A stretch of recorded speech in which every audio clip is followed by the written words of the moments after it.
রাজ্যের প্রাণপ্রিয় মুখ্যমন্ত্রীকে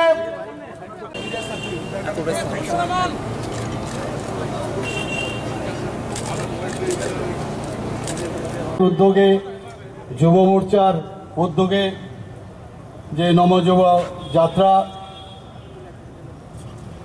এই মাসের 20 তারিখ থেকে শুরু করা হয়েছিল সাবরুম থেকে। আজকে তার সমাপন দিবস। তারা বিপদগামী যারা অনেক যুবকেরা এখন সেই নেশার দিকে যাচ্ছে, সেই দিক থেকে আমাদের তাদেরকে ফিরিয়ে আনতে হবে। আমাদের জানি যে আমাদের স্বামী বিবেকানন্দজি, আমাদের নেতাজি সুভাষচন্দ্র বোস বারবার বলছে যতক্ষণ পর্যন্ত যে যুব সমাজ যদি না আসে সমাজকে পরিবর্তনের ক্ষেত্রে, ততক্ষণ ধরে এই সমাজ কোনো অবস্থায় পরিবর্তন হবে না। কিছুদিন আগে আমাদের যশস্বী প্রধানমন্ত্রীজি বারবার বলছেন যে আগামী দিন যাতে যুব সমাজ এই রাজনীতিতে চলে আসে তার জন্য উনি আহ্বান করেছেন কিছুদিন আগেও।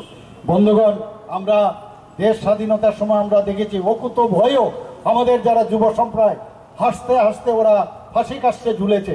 কাজেই এই যুব সম্প্রদায়কে নিয়েই, এই যুব সমাজকে নিয়েই আমরা আগামী দিন আমরা চলতে চাই। ভারতীয় জনতা পার্টির মূল যে শক্তি সেটা হচ্ছে এই যুব মোর্চা শক্তি।